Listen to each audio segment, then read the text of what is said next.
मरणाचे वेळी राहते निराळी रांडा पुरे सखड. महाराज सांगतात की सर्व जवळ बसलेले असतात पण आपल्या दुःखात कोणी सहभागी होत नाही, नाही का? जवळचे नाही, जवळ नाही का आता दुःखात सहभागी नाही. नात्याने खूप जवळ आहेत, बसलेले सुद्धा जवळ आहेत पण आता दुःखात मदत काही करणार आहेत का? मग आता कळालं. कधी? इथं आहे तोपर्यंत, आयुष्य आहे तोपर्यंत कळायला पाहिजे का निघाल्यावर कळायला पाहिजे? कुठं? आपल्या गावाकडं म्हणजे वाटायला लागले आता काय उपयोग आहे महाराज? त्या ठिकाणी काय शरीराचा अवधी संपलेला आहे. शास्त्राचा नियम आहे आयुष्य. आयुष्य म्हणजे काय? जन्मल्यापासून मरेपर्यंतचा जगण्याचा जो अवधी आहे त्याला शास्त्रात आयुष्य असं म्हणतात. जन्मल्यापासून मरेपर्यंतचा जेवढा प्रवास आहे त्याचं नाव काय? आयुष्य. आणि आयुष्य तेवढं काळाच्या स्वाधीन आहे. कालाधीनम जगत सर्वम. संपूर्ण जगत काळाच्या ताब्यात आहे. याचा अर्थ जगाचं आयुष्य काळाच्या ताब्यात आहे. अवघाची आकार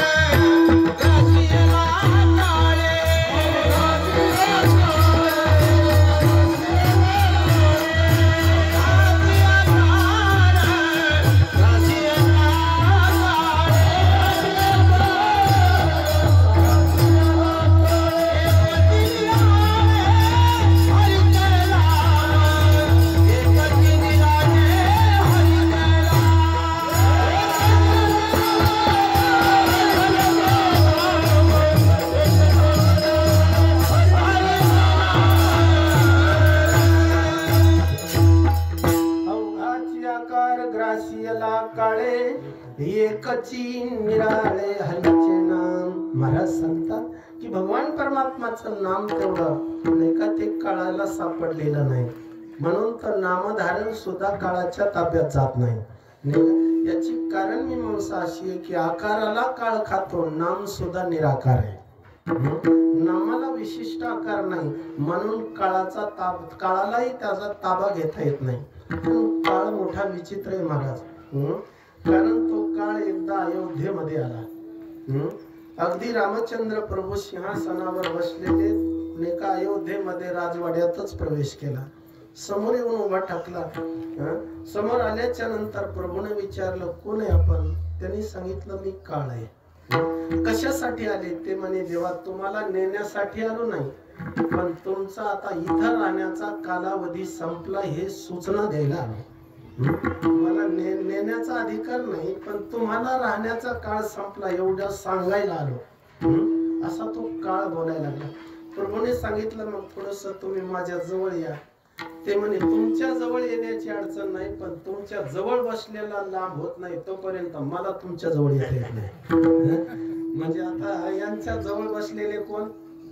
हनुमंतराय होते. याचा अर्थ असा होतो की देवाच्या जवळ त्या ठिकाणी काळ जाऊ शकतो पण भक्ताच्या जवळ काळ येऊ शकत नाही. कारण एवढं काळावरही मात करणारं जीवन एका भजनाने घडत असतं.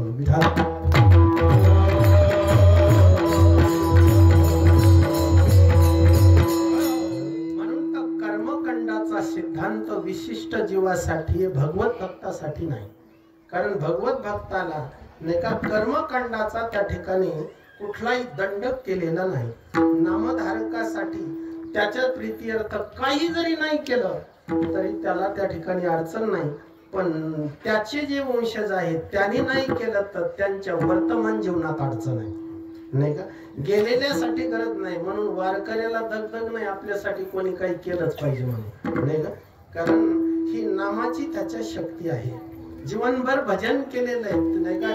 त्यांनी नाही अपेक्षा करायची आमचं कोणी काही करतील का? कारण तू तुझ्या करण्यातच सर्व काही व्हायला लागलेलं आहे. ध्यानात ठेवा ही जीवनमुक्ताची ही स्थिती आहे, भक्ताची आहे पण जीवाच्या बाबतीत मात्र केलंच पाहिजे. कारण त्याला गती वंशजांनी काही केल्याशिवाय होत नाही असा त्याचा अर्थ होतो.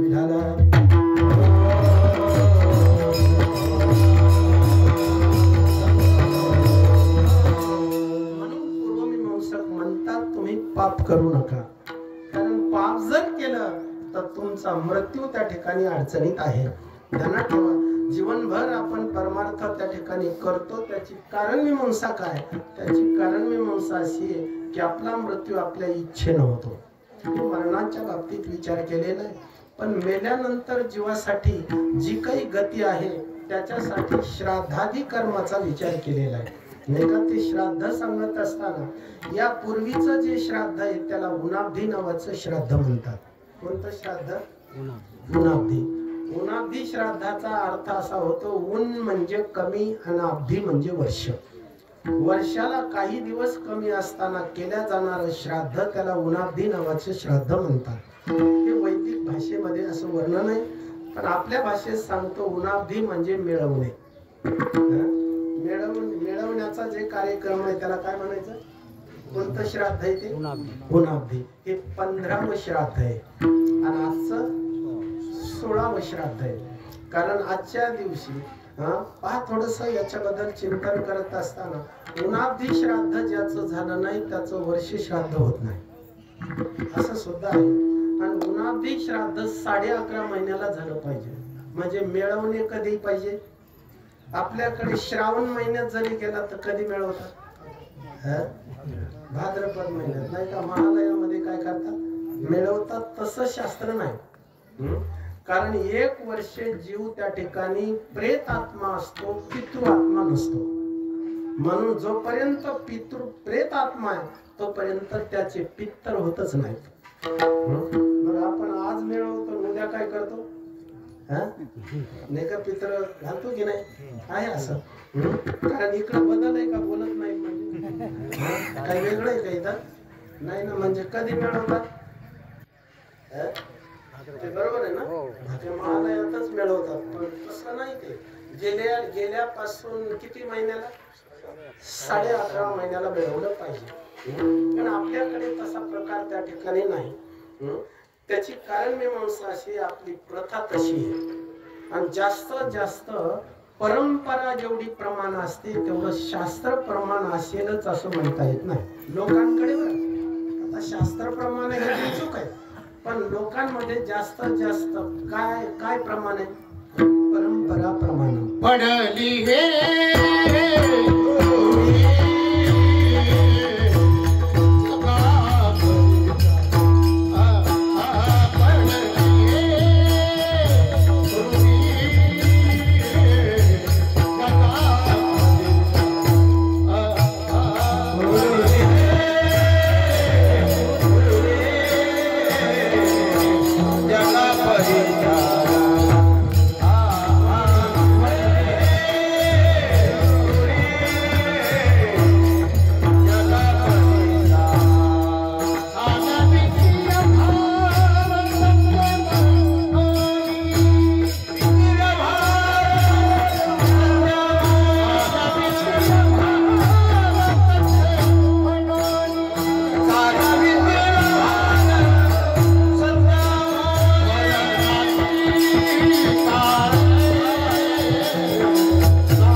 परिचार चालविती व्यवहार सत्य म्हणून. महाराज सांगतात म्हणून शब्दाचा अर्थ होतो म्हणून.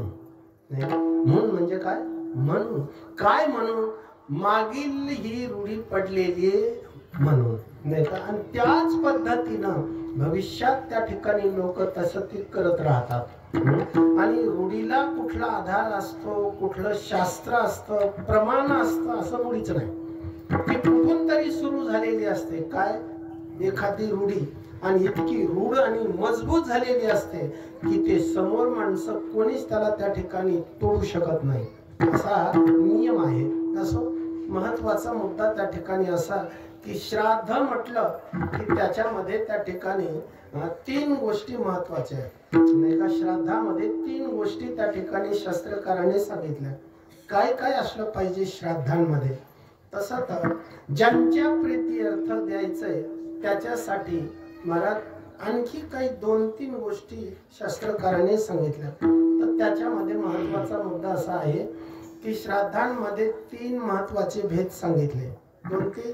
कर्त्याची श्रद्धा, समर्पण करावयाचं द्रव्य आणि मार्गदर्शक, असे हे 3 सांगितले त्याच्यामध्ये.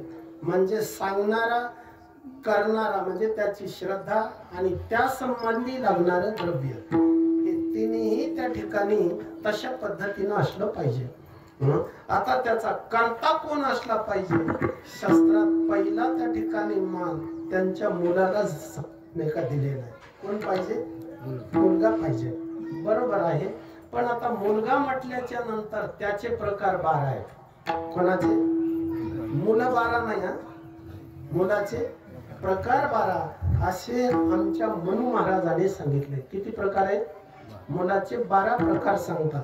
त्याच्यामध्ये पहिला मुलगा म्हणजे औरस पुत्र, म्हणजे धर्मपत्नी पासून ज्याचा जन्म झाला. आता धर्मपत्नी पासून त्याच्यातही 3-2 असेल तर त्याच्यातही पहिला.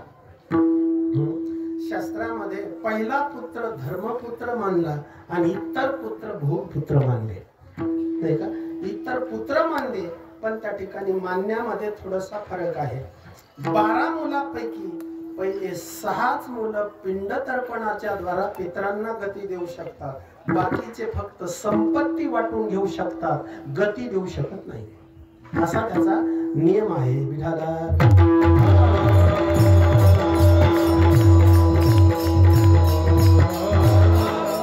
गेलेल्याच्या आत्म्याला शांती देण्याकरता त्या ठिकाणी कोणाचा अधिकार आहे असा विचार करत असताना बरचसं काही सांगण्यासारखं आहे.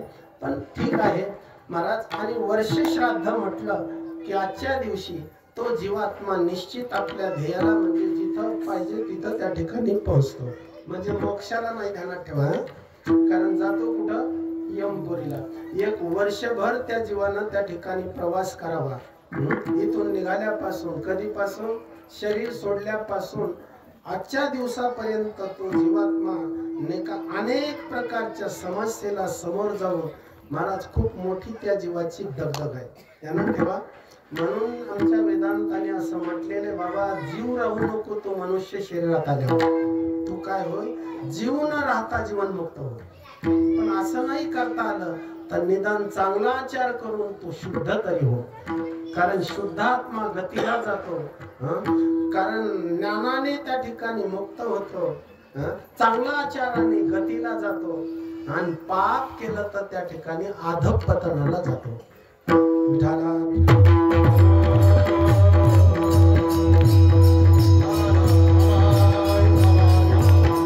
वर्तमान जीवनावर आपलं भविष्य त्या ठिकाणी अवलंबून आहे नाही का. उद्या आपलं काय होणार आहे, उद्या कोण्या गतीला जाणार आहे, असा जो विचार त्या ठिकाणी समोर येतो त्याला आजचं जीवन, आजचं वर्तन, आजचा त्या ठिकाणी आचारच भविष्य जीवनासाठी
अशी करणी करा की जेणेकरून पुढे पश्चात आपल्याला काय भोगायला येऊ नये, नरक भोग होऊ नये. अशी चांगली कृती त्या ठिकाणी केली पाहिजे. पापाने नरक होतो, पुण्याने स्वर्ग होतो, असा त्याचा अर्थ आहे. म्हणून पाप केल्यावर काय होतंय तर त्याचं पतन नाही का. किती एक ध्यानात ठेवा, पाप वर्तमान काळातही अडचण करतं आणि गेल्यानंतरही अडचणच करणार आहे. म्हणून आजही मरायलाही अडचण आहे पापाची, जगायलाही अडचण पापाची. म्हणून पाप कधीच करू नये. ते काही जगायलाही चांगलं नाही आणि मरायलाही चांगलं नाही. काय चांगलं नाही? पाप चांगलं नाही. जास्तीत जास्त म्हणून दिवसभरात काय जास्त करतो? जास्त काय करतो? पापच करतो. पुण्य कधीतरी त्या ठिकाणी करत असतो, पण पुण्य पाप क्षेत्रात करतो यात काही विशेष नाही. पुण्य क्षेत्रात पाप करतो हे अवघड आहे. पुण्य क्षेत्रात पाप व्हायला लागलेलं आहे हे फार मोठं वाईट आहे. पापाच्या क्षेत्रात पाप होऊ द्यावं, इकडं आल्यानंतर पाप करावं यापेक्षा वाईट काय? यापेक्षा त्या ठिकाणी खंत काय? परमार्थात आल्याच्या नंतर पाप वासना नष्ट झाली पाहिजे, नाही का? हे परमार्थाची विशेषता आहे. इकडं आल्यानंतर पापाच्या वासना आमच्या ठिकाणी राहाव्या, नाही का? असं त्या ठिकाणी घडू नये. इकडं आल्यानंतर आपल्याला पाप करावं करू नये का करावं वाटू नये? पाप करू नये का करावंच वाटू नये? करावंच वाटू नये. करू नये काय? कधी कधी संभावितपणानं माणसाची कृती थांबत असते पण वासना थांबत नसते. म्हणून परमार्थात आल्यावर लोक अपवादाने मनुष्य कृती करत नसतो, पण मनात वासना त्याच्या थांबलेल्या नसतात. जोपर्यंत वासनेचा नाश होणार नाही तोपर्यंत परमार्थाचे आपण अधिकारीच नाही.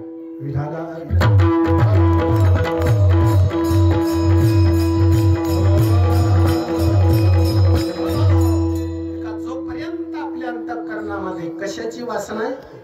पापाची वासना आहे. आणि ध्यानात ठेवा, अशी वाईट वासना घेऊन आपण प्रवास कराल तर शेवटी मृत्यू सुद्धा वाईट होईल आणि मरण वाईट झालं म्हणून गती सुद्धा वाईटच होणार आहे. ध्यानात ठेवा, आजच्या मरणावर उद्याचा त्या ठिकाणी प्रवास अवलंबून आहे. नाही का? असा त्याचा अर्थ होतो. मरण कसं झालं म्हणून चांगलं मरायचं. बरं काय? मरण्यात कसं मरायचं? चांगलं मरायचं. तसं तर मरायला आला का मुक्त व्हायला आला? मुक्त होण्यासाठी नाही, आपण मरावं की मुक्त व्हावं? देवाच्या जवळ जाण्याचं मागणी करावी का मरण मागावं? कारण मरण माग्यानं कुठं मरण मागाव का? कारण मरण मागायला आला का मरण मागा? कारण मरण मागायचं असतं का देवाला? अरे देवाला त्या ठिकाणी अशी मागणी केली पाहिजे की भगवान आता मी मेलो न पाहिजे, माझं मरण भय राहिलं ना पाहिजे, आता मला तू मुक्त केलं पाहिजे, देवा मला मरण दे. नाही का? मरण मागायचं नसतं, कारण त्याच्या एवढं वाईटच काही नाही. देवाच्या क्षेत्रात आल्यानंतर, परमार्थात आल्यानंतर आणि आपल्या अंतःकरणामध्ये नाही का ही इच्छा राहावी, यापेक्षा अवघड काय विठाला?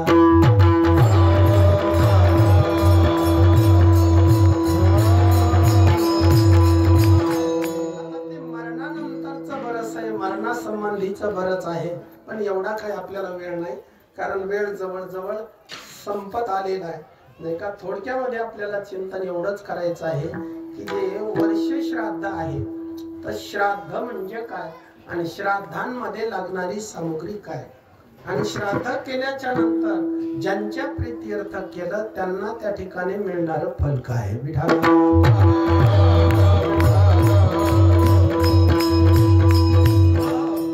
तसं तर त्या ठिकाणी मरण मेलाच नाही तर श्राद्धाच्या फलाबाबतीत निर्देश करण्याची गरज नाही, पण मेलेलं आहे, मरण स्वीकारलेलं आहे, या नेमानं या पद्धतीनं त्या ठिकाणी श्राद्धाचा विचार केलेला आहे. नाही का? पारमार्थिक दृष्टीनं विचार केला तर श्राद्धाला फारसं महत्व नाही. म्हणून आमच्याकडे श्राद्धांमध्ये 3 प्रकार सांगितले. कोणते? कर्मकांडात करावयाचे श्राद्ध वेगळं, उपासना शास्त्राने केलेला सिद्धांत वेगळा आणि ज्ञानकांडामध्ये श्राद्धाचा अर्थ केलेला वेगळा. सांगतो, आपल्याकडे कर्मकांडामध्ये कणकीचे पिंड असतात, उपासना शास्त्रात म्हणजे भक्ती शास्त्रात नाही का देह हा पिंड असतो आणि वेदांतात जीव हा पिंड असतो. विठाला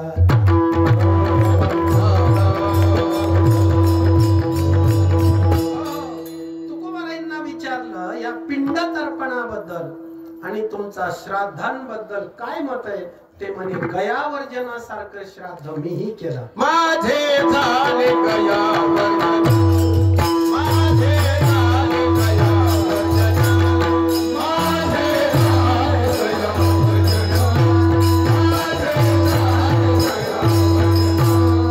माझे झाले गयावर्जन,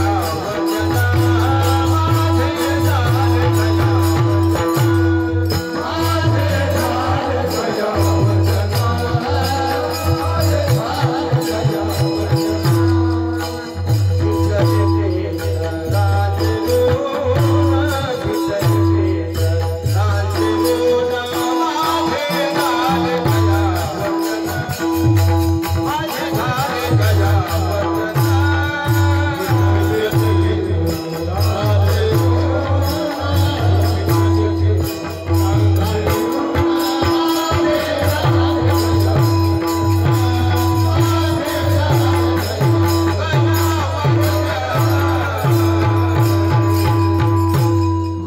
झाले गयावर्जन, माझे झाले फिटले पितराचे ऋण.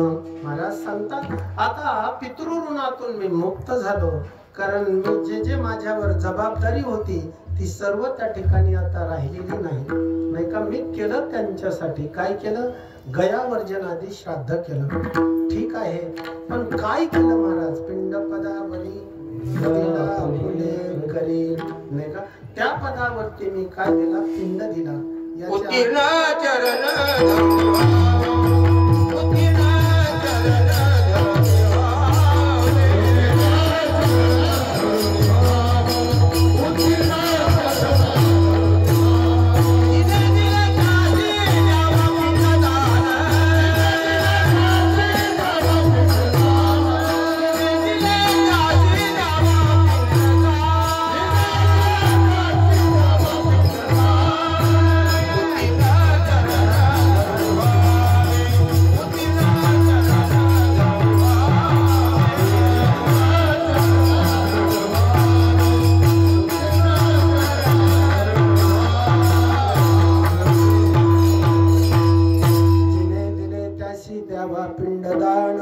उत्तीर्ण चरण धरून व्हावे. महाराज सांगतात हे भक्ती शास्त्रामध्ये नाही का देह हा पिंड भगवान परमात्माच्या पायावरती काय केला. समर्पण केला आणि आता मी उत्तीर्ण झालो नाही का. याच्यातून मी मुक्त झालो असा या प्रमाणाचा अर्थ आहे.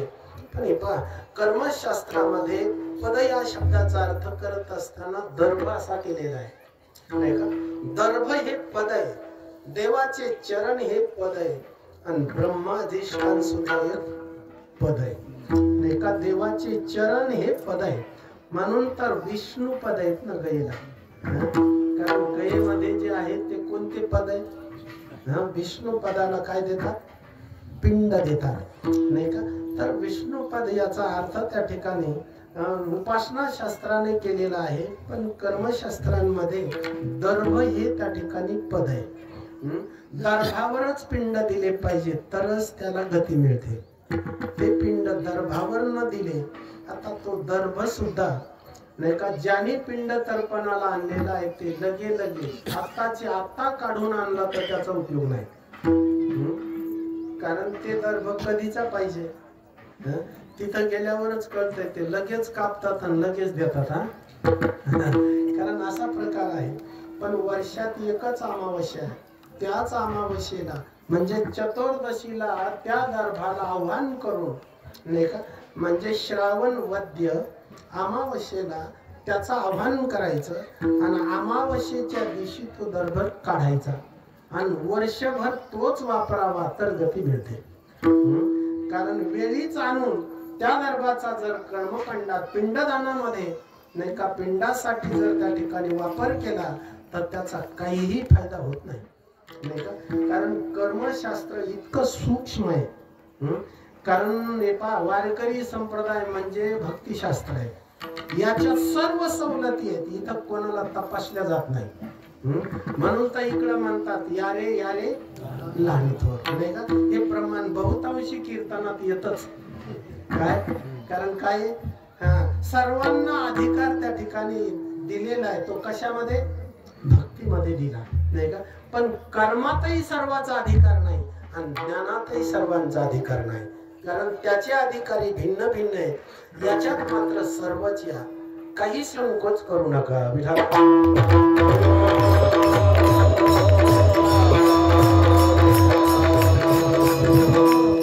हे करत असताना त्याच्यामध्ये महाराज त्या ठिकाणी कर्त्याला आणि ते करायचं सांगणाऱ्याला दोघांनाही त्याच्याबद्दल पूर्णतः ज्ञान असलं पाहिजे. तरच त्या ठिकाणी त्याचा उपयोग होतो. सांगणाऱ्याला नाही का त्याच्याबद्दल जर त्या ठिकाणी काहीच माहित नसेल आणि कर्त्याला तर नसतंच की, ते फक्त बसलेलाच असतो. त्याच्याजवळ निश्चित श्रद्धा असली पाहिजे आणि याच्याजवळ मार्गदर्शनाचं पूर्ण ज्ञान असलं पाहिजे. परत त्याच्यामधली सामुग्री सुद्धा व्यवस्थित असली पाहिजे. बरंचसं काही आहे. आता तिन्हीचाही संदर्भ चांगल्यापैकी सांगण्यासारखा आहे. पण आता इथं सगळीच मंडळी ऐकणारे नाहीत, सांगणारेच आहेत. म्हणून लय सांगायची गरज नाही. कारण महाराष्ट्रातील सुप्रसिद्ध आमचे नामांकित कीर्तनकार मंडळी आहेत, बाबा आहेत, आधी करून सर्वच आहेत. इथं लय सांगावं, उलट सांगावं काय हेच मला प्रश्न पडला. कारण इतकी जगत. आणि दुसरी विशेषता अशी आहे की आजच्या कीर्तनाला त्या ठिकाणी मृदंगाची सेवा म्हणजे इथं कोण आहे? आबाच आहे, नाही का? मग आता त्याच्यानंतर आबा बसल्यावर कोणताच बाबा बोलू शकत नाही. मीच काय तर लहान आहे, पण मोठी मोठी बाबा सुद्धा तिथं आबा दिसले की घायल होतात, नाही का? अशी त्या ठिकाणी परिस्थिती आहे. विठाला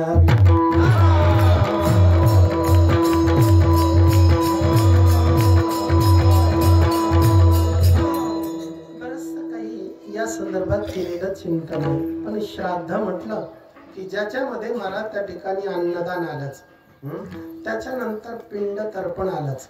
आधी करून ही श्राद्ध कर्मामधली विशेषता आहे. हे पहा, भगवान नामाचं चिंतन आणि अन्नदान हेच खरं श्राद्ध आहे.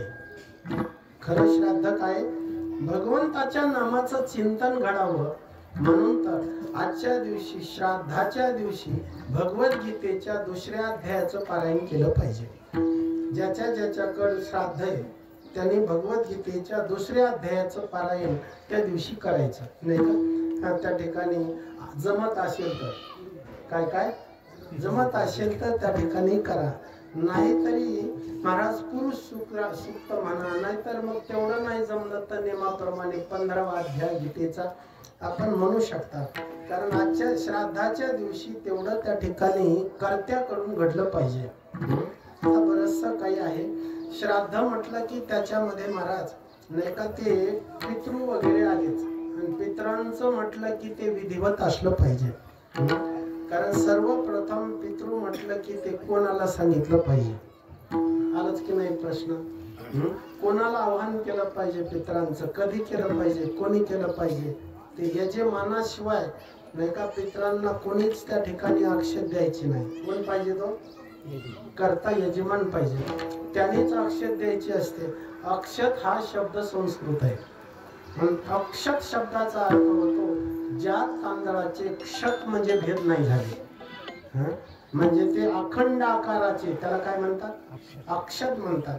आणि जे तुकडे झालेले त्याला अक्षत नाही म्हणायचा, त्याला शत क्षत म्हणजे काय? भेद, तुकडे. आणि पूर्ण आकार आहे त्याला काय म्हणायचं? अक्षत. आणि ती अक्षत चुरी कुठंच चालत नसते. काय चोरी कुठंच चालत नाही. पूर्ण आकार पाहिजे, अखंड आकार पाहिजे, नाही का? ते शास्त्रानं स्वीकारलेलं आहे. कारण ज्याचे भेद आहे, ज्याच्यात भेद आहे, नाही का, याचा स्वीकार सुद्धा शास्त्राने केलेला नाही. म्हणून अक्षत द्यायची तर ती पूर्ण आकाराचे तांदूळ पाहिजे. उद्याला आपल्याकडे तिथी आहे तर महाराज आज आमंत्रण दिलं पाहिजे. परत त्या ठिकाणी यजमानानं दिलं पाहिजे. आता ऐका, पितृ म्हणून अक्षत कोणाला द्यायची? लक्षण सांगतो, त्याच्यावर ठरतं आपण कोणाला सांगितलं पाहिजे. सर्वप्रथम ज्याला आपण आमंत्रण द्यायचंय नाही का, त्याला एखादा तरी नियम पाहिजे.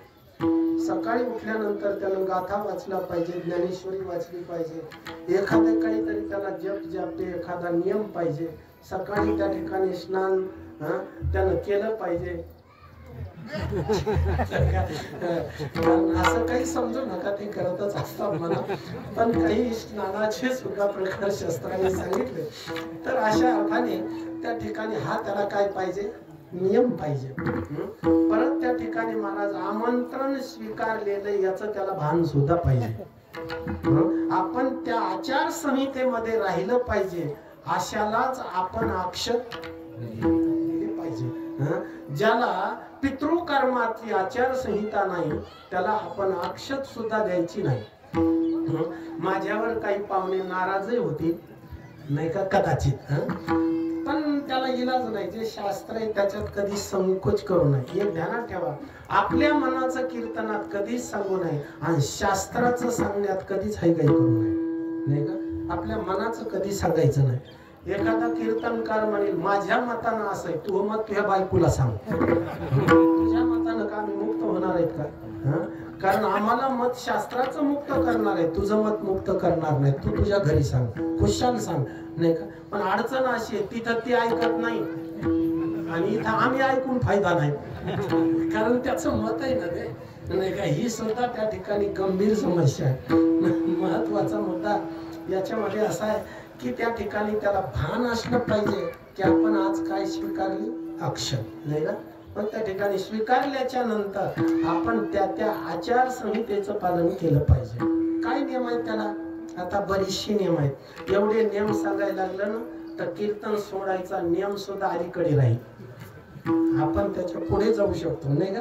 पण असू द्या, काय असायचं, जेवढं आपल्याला शक्य आहे तेवढं आपण त्याच्या संबंधी चिंतन करूया. महत्वाचा मुद्दा त्या ठिकाणी असा आहे की महाराज अक्षत त्या ठिकाणी नाही का द्यायची, तेव्हा कधी द्यायची? उद्या आपल्याकडे पितृ आहेत, आज पण कधी सूर्यास्ताच्या पूर्वी आपण त्याच्याकडे स्वतः गेलं पाहिजे.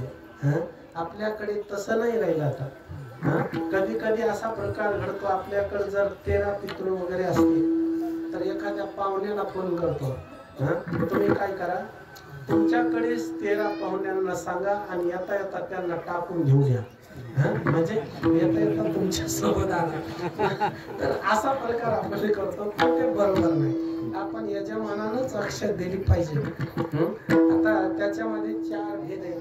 कसे आहेत बघा, आपल्याकडे वर्ण 4 आहेत ना, ब्राह्मण, क्षत्रिय, वैश्य आणि शूद्र, असे 4 वर्ण आहेत. ब्राह्मणाकडे जर पित्राची अक्षत द्यायला गेला तर विधी कसा आहे बघा. कारण त्याने अक्षत हातावर द्यायची, डाव्या पायाच्या अंगठ्याला स्पर्श करायचा, नमस्कार करायचा. आता हे झाला मंत्र. जर क्षत्रिय गेला तर त्यानं अक्षत द्यायची, उजव्या पायाच्या अंगठ्याला स्पर्श करायचा, त्याचा मंत्र. आता कोणता सांगितलं? वैश्य सांगितलं का? कोण सांगितलं ते मला सांगायचं. सांगितलेलंच माझ्या ध्यानात राहत नाही का, तरी सांगण्याची हौस. पुढचा वैश्य जर आमंत्रण द्यायला गेला, तृतीय वर्ण आहे तो वैश्य, तर त्या ठिकाणी म्हणून आपल्याकडे सत्व प्रधान ब्राह्मण श्रुती बर का. कारण सत्व प्रधान असतो तो ब्राह्मण असतो, रज प्रधान असतो रज आणि म्हणजे सत्व प्रधान असतो तो क्षत्रिय असतो, निवड रज प्रधान असतो तो वैश्य असतो आणि निवड तम प्रधान असतो तो शूद्र असतो. असं 3 गुणाचे त्या ठिकाणी निर्देश अशा पद्धतीने शास्त्राने केलेला आहे. तर महत्वाचा या ठिकाणी आपला जो विषय होता, काय चाललं होतं आपलं आता वैश्याचं सांगा ते. वैश्याचं. तर वैश्याचं आमंत्रण कसं? महाराज त्याने अक्षत द्यायची, दोन्ही पायाच्या अंगठ्याला स्पर्श करून नमस्कार करायचा. कोण झाला? वैश्य झाला. आणि शूद्र जो आहे त्यांना अक्षत द्यायची, दोन्ही पायाच्या अंगठ्याला स्पर्श करायचा, पण डोकं पायावर ठेवायचं. हे त्याचं आमंत्रण आहे. तर आता आमंत्रण तर झालं ना कोणाचं? पितरांचं. आता आमंत्रण दिल्याच्या नंतर पुढे त्या ठिकाणी महाराज ज्यांनी स्वीकारलेलं आमंत्रण आहे तेवढा दिवस त्यांनी वृत्तस्थ राहायचं. कृपया ध्यान दीजिए. त्यानं कसं राहायचं? वृत्तस्थ राहायचं. सकाळी त्या ठिकाणी स्नान केल्यानंतर एखादा तरी नियम त्याचा, कारण ग्रंथ वाचण्याचा, देवदर्शनाचा, जप जापे वगैरे काहीतरी त्याचा त्या ठिकाणी काय पाहिजे, नियम पाहिजे. झालं ना. सकाळचा विधी पूर्ण त्याच्याकडे पाहिजे. त्याच्यानंतर तेवढा दिवस त्यांनी त्या ठिकाणी महाराज आपल्या घरचं आणि इतरांच्या घरचं अन्न घ्यायचं नाही. कारण उपनिषदामध्ये म्हणजे वेदांमध्ये असा अर्थ केलेला आहे की ज्यावेळी यजमानाने अक्षत याला दिली त्याच वेळी त्याचे पितर महाराज याच्या शरीराचा आश्रय करतात. कारण वेदांमध्ये पितरांचं शरीर वायुरूप मानलेलं आहे.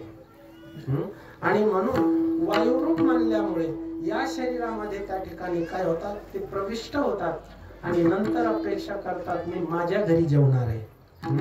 इतका आनंद होतो कोणाला, त्या पितरांना. म्हणून याने इतरांच्या घरचं घ्यायचं नाही. स्वान्न वा परान्न वा असं वर्णन आहे. स्वतःच्या घरचं नाही आणि पर म्हणजे इतरांच्या घरचं नाही. एक भक्त राहिलं पाहिजे. बरोबर आहे ना. आता आपण अक्षर घेतो तेव्हा काय चालतंय आपलं. आम्ही एकदा सकाळी कार्याच्या कीर्तनाला चाललो. आमच्या इथला एक माणूस भेटला. मी म्हटलं का रे इकडे कुठे. ते म्हणलं महाराज आमच्याकडे पितृ म्हणून मी अक्षर घेतले. मी म्हणलं तू हॉटेल मधून कसा निघाला. ते म्हणला वेळ होईल म्हणून भजे खाल्ले. वाटानच सरत येणारे पितो आम्हाला काही गती देतील का. म्हणजे त्यांना कुठलाच नियम नाही ना कोणाला. कारण पितृ म्हणून जे अक्षर स्वीकारलेली त्यांना कुठला नियम आहे का. आणि त्यांना नियम नसेल तर आपल्याला गती मिळेल असा नियम आहे का. हे सुद्धा त्या ठिकाणी नियम नाही. कारण नियम नाही ते कुठं जातील म्हणून. बरंच काही कारण कर्मकांडात काही चालत नाही. पुढे त्या ठिकाणी असं आहे जो काही यजमान आहे त्यालाही काही नियम आहेत. त्याने तेवढा दिवस संयमानं राहिलं पाहिजे. कुठल्याही प्रकारे काम क्रोध वगैरे याच्या समोर गेलं न पाहिजे. कोणावर राग त्या दिवशी करायचा नाही. अगदी शांततेनं संयमानं विनयतेने राहिलं पाहिजे. हे त्याच्यासाठी सांगितलं. आता आपल्याकडे ते येणार आहेत याच्यासाठी आता जेवणामध्ये काय काय केलं पाहिजे. आता बरंच आहे. कारण आता स्वयंपाकात काय केलं पाहिजे, स्वयंपाक कोणी केला पाहिजे, त्याच्यात कोणत्या भाज्या केल्या पाहिजे, कोणत्या केल्या न पाहिजे, त्याच्यात कोणते पदार्थ असले पाहिजे. ऐकणार म्हणले ते कोणते असू द्या तयार झालेलं जेवू द्या. आता त्या ठिकाणी काय असायचं तर असू द्या ते तसंच राहू द्या आणि तयार झालेलं पहिलं खाऊ द्या. महत्वाचं आहे. आता हे सर्व काही प्रकार आहे. तर याच्यामध्ये अडचण पहिली अशी आहे. कारण कसं आहे बघा आता आपल्याकडे ते येणार आहेत. पहिलं त्या ठिकाणी जे स्वयंपाक करायचा तर मला त्या ठिकाणी कोणी करावा. तर याच्यामध्ये 11 महिला वर्ज्य. 11 म्हणजे एक जण मला म्हणे 11च्या हस्ते न करता 5च जणी स्वयंपाकाला बोलू. तसा प्रकार नाही हा. 11 म्हणजे 11 प्रकारच्या वर्ज्य. त्याच्यात कोणते प्रकार. पहिला प्रकार आहे विधवा स्त्री स्वयंपाकात चालत नाही. कोण्या पितरांच्या स्वयंपाकात वैधव्य प्राप्त झालेली स्त्री चालत नाही. आपल्या घरात रजस्वला असलेली स्त्री तिनं लांबून पाहिलेलं सुद्धा चालत नाही. कारण तिचा दृष्टिक्षेप झाला की लगे अन्न अपवित्र होत असतात. म्हणून तिची दृष्टी पडू नये. कोणाची रजस्वला स्त्रीची दृष्टी पडू नये. बरं आता बरंच काही रजस्वला स्त्रीची दृष्टी पडू नये. तशी श्वानाची सुद्धा दृष्टी पडू नये. कारण श्वानाची दृष्टी सुद्धा अपवित्र आहे. शास्त्र असं आहे श्वानाची दृष्टी चांगली नाही पण मन विश्वासू आहे. मनाचं श्वान म्हणजे कुत्र्याचं मन चांगलं आहे पण त्याची दृष्टी खराब आहे. कारण तुम्ही बघा एकदा जेवायला गेल्यावर ते दारावर राखण करते किती मारा जात नाही. इतकं विश्वासू मन आहे. कोणाचं श्वानाचं. 7 दिवस भागवत करणार नाही का चांगलं द्या आणि थोडीशी हाय गाय करा ते म्हणते पुढे तारीख नाही. एवढा वेळ लागते का. कारण इतकी सेवा चांगली केली ना असं म्हणावं लागत. याची दृष्टी चांगली आहे पण मन खराब. असा प्रकारे तसंच आहे. श्वानाची काय दृष्टी कशी आहे त्या ठिकाणी अपवित्र आहे पण मनानं लय चांगलं आहे ते.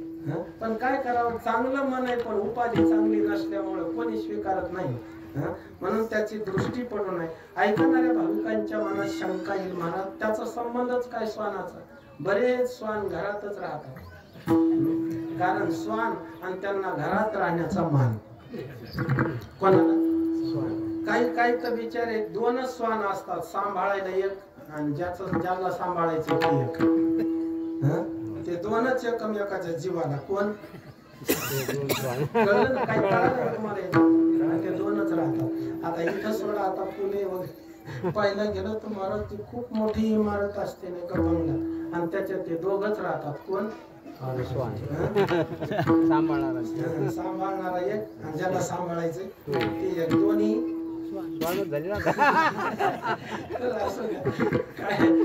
काहीच प्रारब्ध चांगलं होतं याचं बी. कोणाचं? कारण त्याला येऊनी पापाची मिळाली, पण भोग उत्तम मिळतात काही काही. त्या ठिकाणी गाडीत फिरतात ते. कोण? मग असे जर असतील तर ते घरातच राहतील. स्वयंपाक होत असताना पाहतील का नाही? पाहतात. आणि त्याची दृष्टी स्वयंपाकावर आली की स्वयंपाक हा पवित्र होतो. शास्त्रकार सांगतात आणखी सुद्धा पहा. आता आजचा स्वयंपाक कुठे चालू? इकडे ना. म्हणजे स्वयंपाकाच्या जवळ महाराज जर ते तुमच्या इथं हे का ते डोकर? डोकर नाही तुमच्या गावात? डोकर नाही.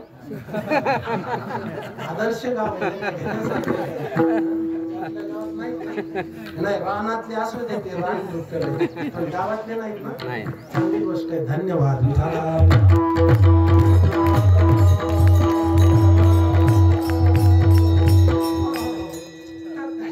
ते जर असतील तर बाबा अशी परिस्थिती, ते असा स्वयंपाक चालू झाला की आपल्या जवळ येतात ते स्वयंपाकाच्या, आणि स्वयंपाकाच्या जवळ आलं की त्याचं जे काही नाही का गंध चाललेला असतो ना, तर त्याचं ते घ्राण करतात, असं श्वास घेतात. शास्त्रकार सांगतात घ्राणेन सुकरम हंती. म्हणजे याचा अर्थ होतो सुकरम घ्राणेन हंती. म्हणजे तो सुकर म्हणजे वराह काय करतो? आपल्या नाकाच्या श्वासाने स्वयंपाकाचं पावित्र्य हंती म्हणजे नाश, पावित्र्याचा नाश करतो. कशाचं पावित्र्य? त्या स्वयंपाकातलं. त्याच्या श्वास घेण्याने कशाचा पावित्र्य जाते? स्वयंपाकाचा. ध्यानात ठेवा. घ्राणेन सुकरम हंती पक्षवातेन कुकुटा.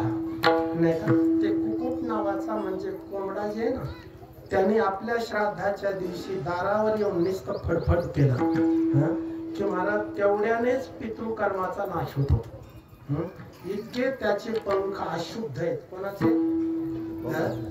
कोंबड्याचे. कारण त्या ठिकाणी त्याचा वारा स्वयंपाकाला अपवित्र करतो, तर त्या पंखाची काय शक्ती नाही. मग पंखामध्ये त्या ठिकाणी इतका अपवित्र्य, तर त्याच्या शरीरात किती असेल, आणि त्याच्या शरीरात तितका असेल तर त्याच्या यजमानाचं काय असेल?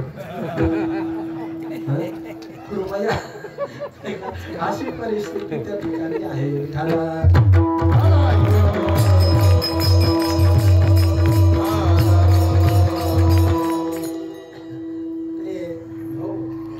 त्या चाणक्याने असं म्हटलेलं आहे, हा त्याचा दोष कर्मकांडात पाहिलेला आहे, पण त्याचे गुण बी पाहणं तुम्ही. शिक्षेत चत्वारो कुकुटाः चत्वारो शिक्षेत. म्हणजे तुम्ही कोंबड्याचे 4 गुण शिका, हा त्याचा अर्थ होतो. कारण तिकडे दोष सांगितले ना, कारण पक्षवातेन कुकुटाः, त्याने फडफड केल्यानंतर हा दोष आहे, आणि त्याचा वारा अशुद्ध आहे. ते जर आपल्या स्वयंपाकात त्याचा स्पर्श झाला तो स्वयंपाक पवित्र होतो, हा दोष आहे. पण चाणक्याने त्याचे गुण सांगत असताना 4 गुण आहे म्हणतात, आणि ते तुम्ही शिका. शिक्षेत चत्वारो कुकुटाः, कुकुटाः चत्वारो शिक्षेत. म्हणजे 4 शिका. कोणते? तर त्याचे गुण आहे का? पहाटे लवकर उठणे आहे ना. कोणाचा? त्याचा गुण आहे का नाही? घेण्यासारखं आहे का नाही? पहाटे लवकरच उठून आवाज देत आहे. कोणाला देत आहे माहित नाही, पण आरडतच राहत आहे ते. कोण? ते पहाटे उठून नाही का लवकर उठतंय की नाही, हा त्याचा गुण आहे. बरं, उठल्याच्या नंतर जेव्हा बाहेर निघतंय रस्त्यानं, तर ते खाली मान घालून कधीच चालत नाही, असं ताट मान करून चालत. म्हणून तर तेवढा सूर्य अस्ताला जाईल की नाही भरोसाच नाही, कारण इतका ताट मानल्यावर लवकरच कोणीतरी आघात करतो. काय कळालं का नाही? ठीक आहे, नाही का? कारण इतक्या अभिमानात आल्यावर मान मोडायला वेळ लागत नाही. नाही काही कोण्या कोंबड्याचं सांगितलं त्याचं सोडावं आता, त्याचं सोडावं. कारण संपत्तीच्या नाही का त्या ठिकाणी अभिमानानं एवढा जर कोणी ताट झाला असेल तर मला ते देवाला सुद्धा सहन होत नाही. झाला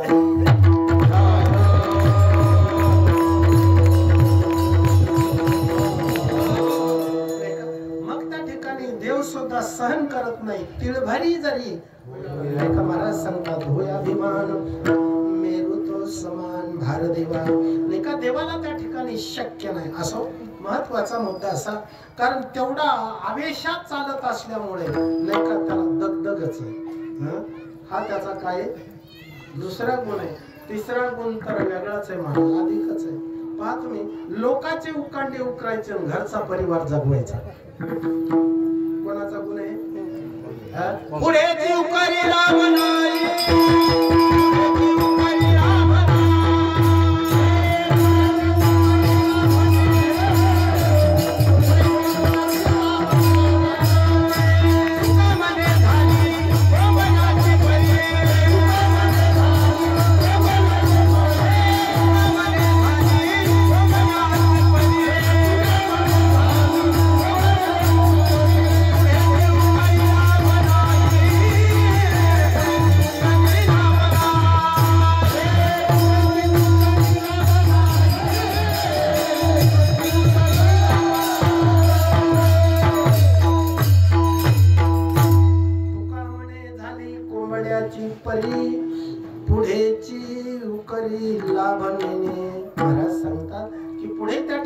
काय फायदा आहे आपल्याला हे कधी तो जाणतच नाही.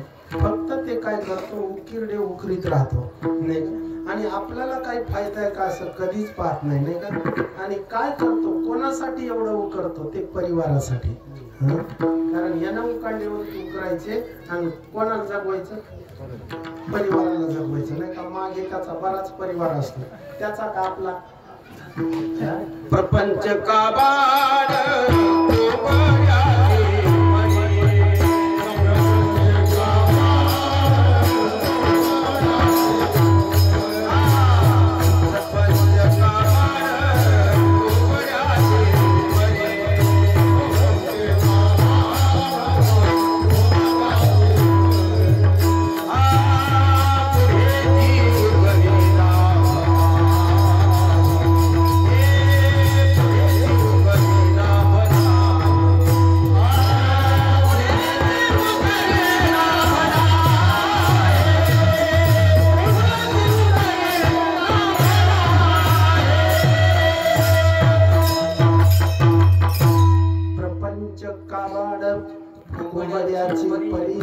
पुढेची उकरी लाभणाई महाराज सांगतात.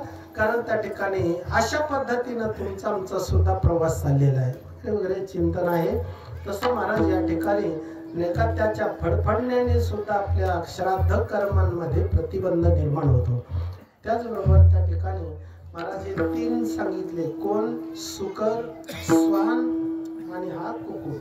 हे तीनही अपवित्र आहेत या कर्मांमध्ये. पण याच्यापेक्षा मनुष्य अपवित्र आहे.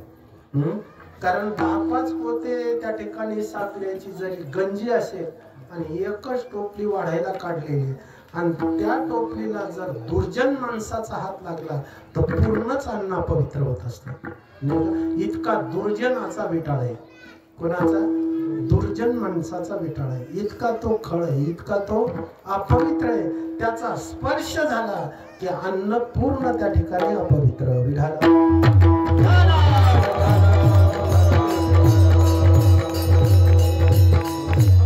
महाराज सांगतात दुर्जनाच्या अंगी अवघाची विटाळ नाही का. कारण त्या ठिकाणी दुर्जन माणूस अवघा विटाळी असतो. त्याचा स्पर्श झाला की अन्न अपवित्र होत असतं. म्हणून त्या ठिकाणी हे 4 एका श्लोकाच्या पादरीने एका प्रवासात आलेले आहेत. त्याच्याबद्दल बरंचसं चिंतन आहे. असो द्या. पुढील प्रसंग त्या ठिकाणी असा आहे महाराज. कारण ते कोणी पाहू नये वगैरे याबद्दलचं आपण चिंतन केलं. पण आता या श्राद्ध कर्मांमध्ये कोणत्या भाज्या असल्या पाहिजे, कारण भाजी कोणती केली पाहिजे नाही का याबद्दलही चिंतन आहे. आता आज कोणती केलेली आहे? आज इथं कोणी कोणती भाजी आज? पालकाची आहे ना? ठीक आहे. मग आता जी केली ती सांगायची नाही कारण जी केली ती भाजी बद्दल काहीच बोलायचं नाही, ते का तेवढं सोडून द्यायचं आणि दुसऱ्या भाजींबद्दलचं चिंतन करायचं. शास्त्राने सांगितलेलं आहे आपल्याकडे टोटल 56 भाज्या आहेत, पण त्याच्यातल्या 33 भाज्या पितृकर्मात अशुभ मानल्या. तर त्या ठिकाणी जसं महाराज वांग्याची भाजी ही पितृकर्मांमध्ये चालत नाही, आणि मी एका गावात तिचे इतके दोष सांगितले, 5000 लोकांचा स्वयंपाक आणि पूर्ण ती काय काय करते, तिच्यापासून होणारा पितरांना त्रास काय असं पूर्ण सांगितलं विचारायच्या अगोदर. म्हणून तेव्हापासून नाही का तेव्हापासून विचारतो आधी भाजी कोणती केली, मग ती सांगायची नाही तर त्या ठिकाणी अडचण होती ना दादा. मग तर तसं मग ते गृहस्थ नाराज झाला ना, कारण कोण यजमान जे आहे तो नाराज झाला, आणि आपल्याला कोण खुश पाहिजे?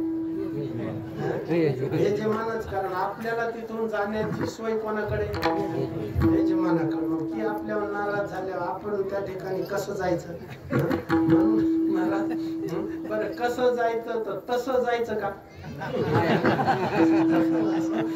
अशी परिस्थिती. आणि म्हणून तिचा परिणाम काय झाला महाराज, तो आला आणि त्यांनी नाही का विचारायला लागला, महाराज आता एवढं जर तुम्ही भाजीचं वर्णन केलं त्याच्याबद्दल, तर मग आता एवढी भाजी काय करायची? टाकून द्यायची का 5000 लोकांची? मी म्हटलं यांच्या टाकण्याचं जाऊ द्या, पण आता हेच आपल्यावर नाराज आहे नाही का, हे पहिलं सांगा म्हणे, तुम्ही जे दोष सांगितले या भाजीचं काय करायचं? मी म्हणलं भाऊ तुमच्या बाजू नाही, मी काहीच अडचण नाही, तुम्ही थोडंसं बसा. जवळ बसल्यावर मग त्या ठिकाणी त्यांना सांगितलंय पा ही जी भाजी केलेली आहे फक्त 13 पितरांना वाढायची नाही, बाकीच्या दाबून खाऊ द्या. तसं असतंय, तसंच असतंय, मग काही अडचण नाही. म्हणलं तुम्हाला नाही म्हणजे मला नाही. चला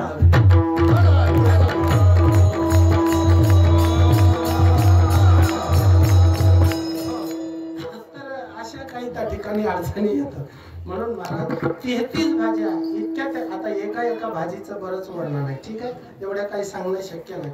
परत आता हे स्वयंपाक करायचा त्याला भांडे कोणते? वेदात आलेलं वर्णन आहे. कारण मृत भांडे, मृत म्हणजे माती, म्हणजे मातीचे भांडे त्या ठिकाणी स्वीकारलेले. लोह वगैरे या धातूचे भांडे पितृकर्मात चालत नाही. म्हणून कोण्या भांड्यात केला पाहिजे स्वयंपाक? मातीच्या भांड्यात. पहा बरं आपली वैदिक परंपरा होती का नाही जुनी, मागील काळात जर विचार केला तर आपलं सगळं कशात होतं? वरण. कारण कशामध्ये? त्याच्यासाठी गाडगेच होते, वरणाला, लोण्याला, तुपाला, कशालाही काय ते नाही का गाडगेच होते. नवे लग्नात पाणी प्यायला सुद्धा होते. काय होते ते? त्याला काय म्हणत होते? वारले. आता ते वारले.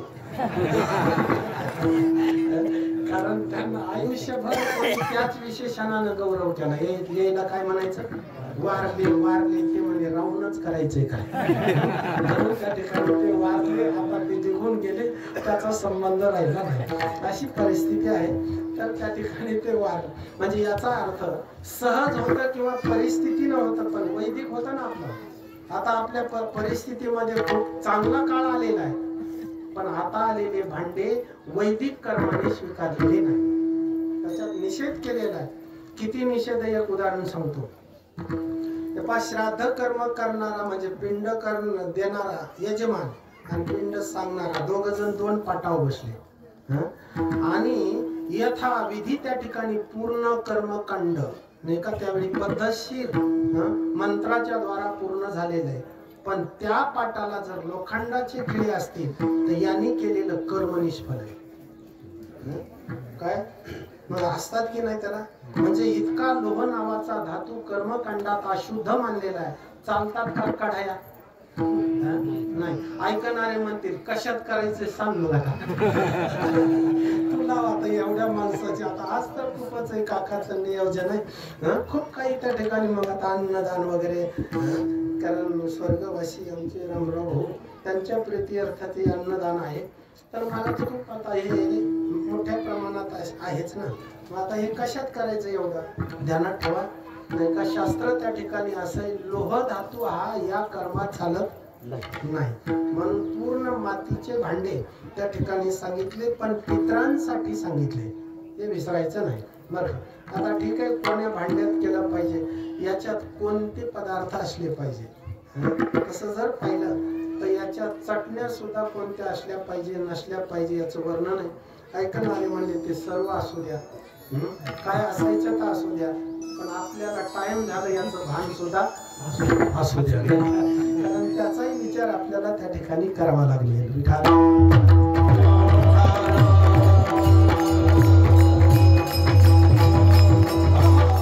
एवढा कर्मकांडाचा त्या ठिकाणी जीवनासंबंधी केलेला विचार आहे. पण महाराजांची एक क्रांती आजच्या प्रवासामध्ये कोणती, महाराज मी आयुष्यभर भजन केल्याचा परिणाम त्या ठिकाणी जीवनात काय झाला, देवाने मला असं केलेलं आहे की आता मरणाचा संबंधच राहिला नाही. मरावे नलगे, अभंगाचं पहिलं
महाराजांनी सुंदरशी मीमांसा केलेली आहे.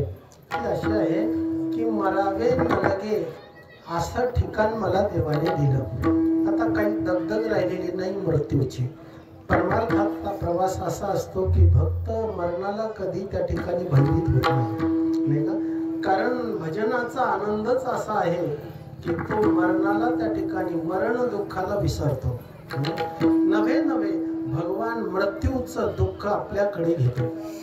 अशी सुद्धा केलेली मीमांसा आहे की भगवान भक्ताचं दुःख भक्ताला राहू देत नाही. आपला आनंद त्याला देतो आणि त्याचं दुःख आपण घेतो. म्हणून आता असं देवाने केलं की आता मला भय राहिलेलं नाही. कशाचं? मरणाचं.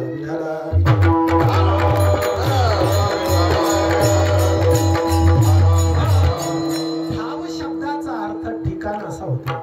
अशा ठिकाणी मी आता आहे नाही का की मला आता काय राहिली नाही, भीती राहिली नाही. संपूर्ण जगामध्ये मृत्यूला सर्व भीतात, पण मला आता मरणाचं भय नाही. महाराज असं त्या ठिकाणी केलं. हे उपकार त्यांनी माझ्यावर केला म्हणून मी सतत त्या ठिकाणी नामाचं चिंतन करत राहिलो. अभंगाचं दुसरं माझ्या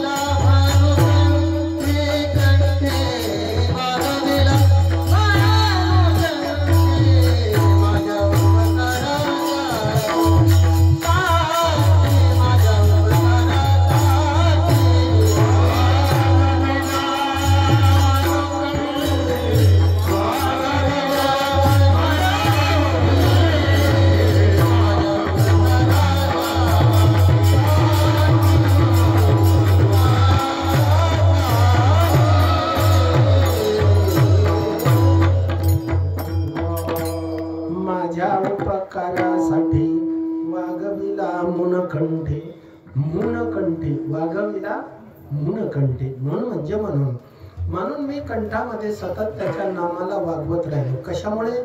त्यांनी माझ्यावर उपकार केला. या जगात उपकार करणारे दोनच आहेत, देव आणि संत. आता त्याच्यामध्ये हे पहा, या ठिकाणी जगात ऐश्वर देतो हे देवाचा उपकार आहे, आणि जगात ज्ञान देतात हे संतांचा उपकार आहे.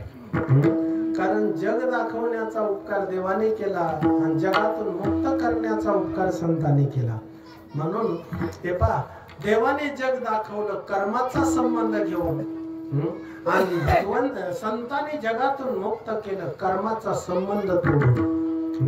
म्हणूनच असं म्हटलेलं आहे, देवाच्या उपकाराला संत कधी म्हटले नाही की यांचा उपकार काय सांगू, संतांचाच काय सांगू. का म्हटले? त्याचं कारण आहे, देवापेक्षा अधिक प्रमाणामध्ये आणि खूप मोठ्या प्रमाणामध्ये संतांचा उपकार आहे, नाही का. असू द्या, हे दोन प्रकारचं आहे, पण त्याच्यामध्ये आजच्या संबंधाने देवाने माझ्यावर काय केला? उपकार केला. एक असं शास्त्र आहे, देवाने संतांवर केलेला उपकार नेमका कोणता? त्यांनी दिलेले भोग हा त्याने केलेला उपकार आहे. नवे त्याने दिलेला आनंद हा त्याचा उपकार आहे. कारण वस्तू देणे हे उपकार नाही, त्याला सुख देणे हे उपकार आहे. विठाला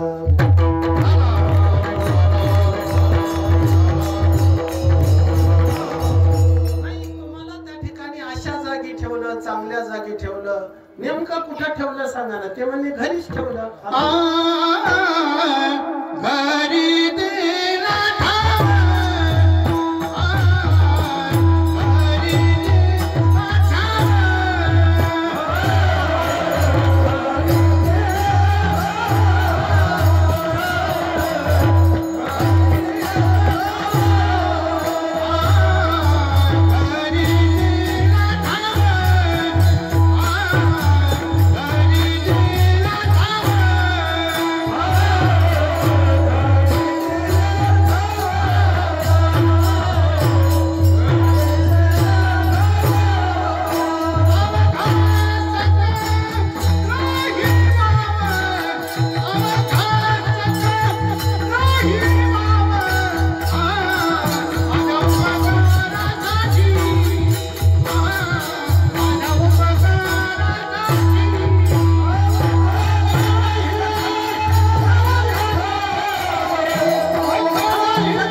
घरी दिला ठाव.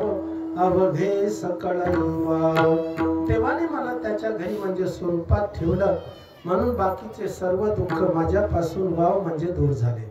सर्व प्रतिबंध नाहीसे झाले. काळाधिकाचं भय राहिलं नाही, असं त्या ठिकाणी माझ्या जीवनात घडलेलं आहे.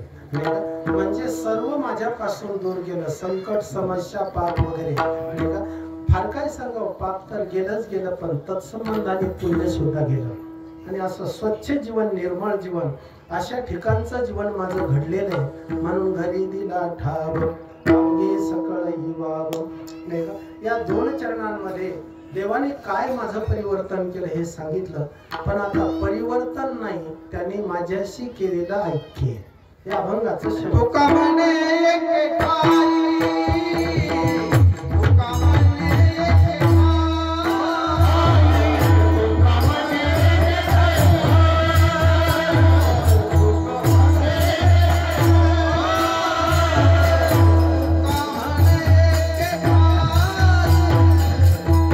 म्हणे एक ठाई.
रविला मुनकंठे अशा अर्थाने स्वर्गवासी रामराव मुंजाजी काळे यांच्या या वर्षी श्राद्धाच्या निमित्ताने आजची कीर्तन सेवा या सेवेला उपस्थित आमचे गायनाचार्य.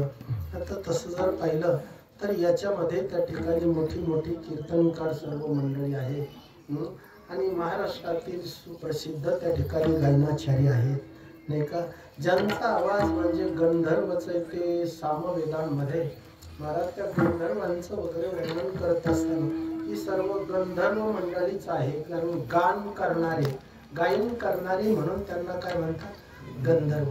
खरं तर ही मंडळी इथली नाहीच, ही स्वर्गातली. ऐकणारे म्हणतील हे खाली का आले, तिथं सप्ताह नाही म्हणून आले नाही, कारण तिथं सप्ताह नाही मग तिथं काय करतील, कारण हा सुख सोहळा स्वर्गात हे नाही तिथं यांनी काय करायचं. कारण आणि बघा त्यांच्या आवाजाच्या माध्यमातून बसणाऱ्या मंडळीच्या अंतःकरणाचा ठाव घेतात ते नाही का, शब्दाला त्या लहरमध्ये तिथपर्यंत नेऊन पोहोचवण्याचं काम आपल्या आवाजाच्या शैलीतून करतात नाही का, आणि त्यांच्या आवाजाला चांगला अलंकार देण्याचं काम नाही का आज आबाच्या हाताने केलेलं आहे. म्हणून या ठिकाणी आता प्रत्येकाचे नाव सांगू का नाही, श्री हरिभक्तीपरायण सर्व श्री सर्वच्या सर्व ज्या ज्या गावचे जे जे उभे ते सर्व, त्याच्यात कोणी नाही राहिलं तर सर्व आले. मृदंगाची सेवा ज्यांच्याकडे आहे ते आमचे श्री हरिभक्तीपरायण परमश्री परमादरणीय महाराज मृदंग सम्राट. आता जे जे विशेषण अलंकार द्यावे तितके आबासाठी कमीच आहे नाही का. तर श्री हरिभक्तीपरायण आमचे आबा नाही का, ज्यांच्या गोड हाताने तुमच्या गोड आवाजाने आणि तुम्ही गोड टाळी वाजून आशीर्वाद दिल्याने महाराज या सेवेमध्ये प्रवास करता आला. एरवी करता मी काय महाराज नाही आबा, पण तारीख दिल्यावर घेतो, उभा राहिल्यावर बोलतो. महाराज वगैरे त्या ठिकाणी ते अंग वेगळं असतात नाही का, आणि ते नसल्यामुळे मी तेवढ्या बाबतीत खूप अडचणीत आहे. असू द्या काय असायचं तर तेवढ्यामध्ये तुम्ही केलेली त्या ठिकाणी 2 तासामध्ये कृपा आशीर्वाद आणि त्याच्यामुळे त्या ठिकाणी हे बोलणं शक्य झालेलं आहे. वास्तविक महाराज या गादीवर उभा ठाकून बोलणं त्या ठिकाणी एवढं सोपं नाही. आमच्या वेदांताच्या प्रक्रियेत असं म्हटलेलं आहे, जीव महाराज नाही अविद्या उपाधी म्हणून, ईश्वर महाराज नाही माया उपाधी म्हणून, ब्रह्म महाराज नाही बोलत नाही म्हणून. महाराज कोण आहे तेवढा तर प्रश्न शिल्लकच आहे. आणखी ज्ञानोबरायांकडे तक्रार केली, महाराज कोणाला म्हणायचं. त्यांनी एका प्रमाणात सांगितलं, माया विवर्जित झाली हो, जे माया विवर्जित चैतन्य आहे त्याला महाराज असं म्हणतात. आणि मग त्या महाराजाच्या बाबतीत म्हटलेले करीन ते काय नो हे महाराज नाही का परिपाय.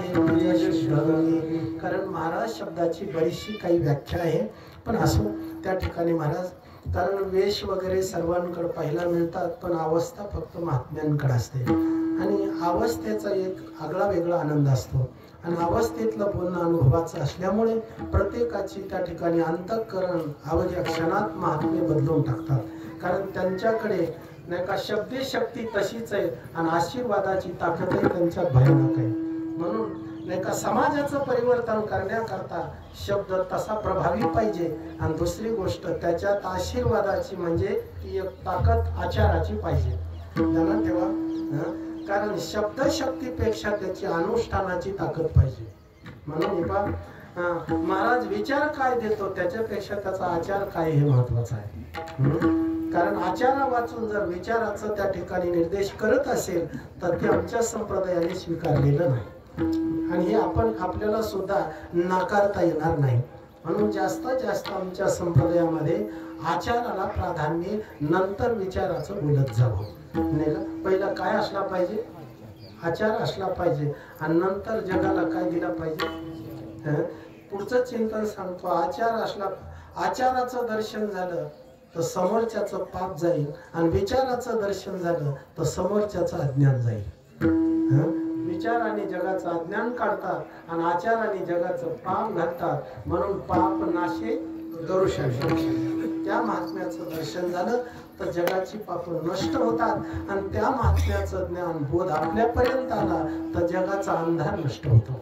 अशा प्रकारची अलौकिक देणगी महात्मे जगाला देत राहतात.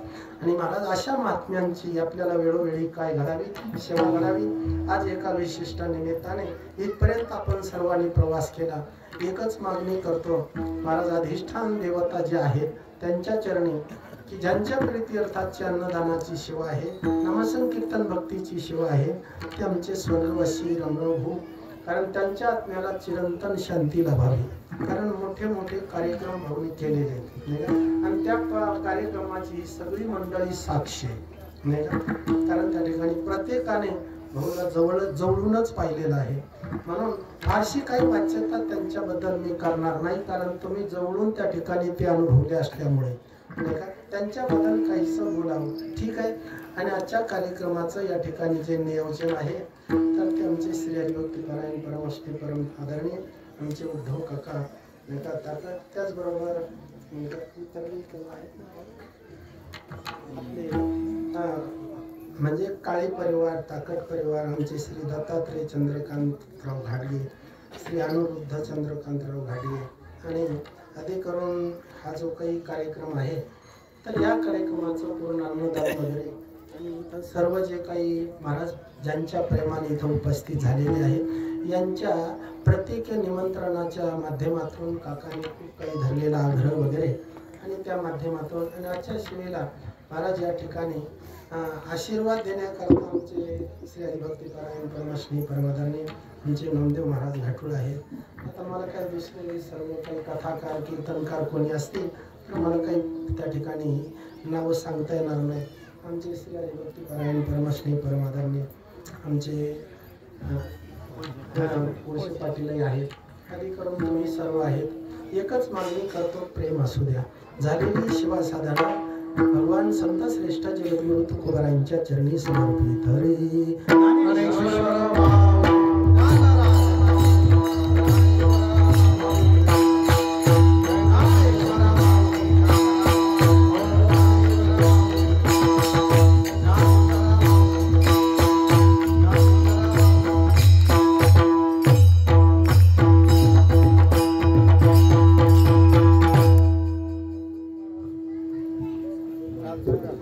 अशोक महाराज कुलकर्णी, राजभाऊ महाराज उमरीकर, उत्तर चरण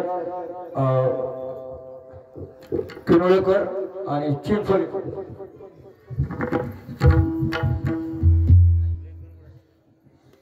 तुका म्हणे एके ठाई, तुका म्हणे एके ठाई,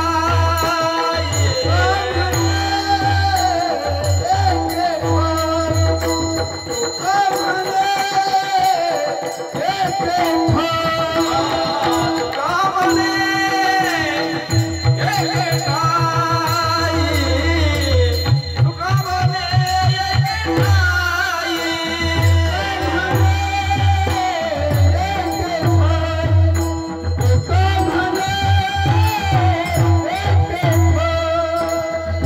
गेले माझे तुझे नाही, गेले माझे तुझे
हे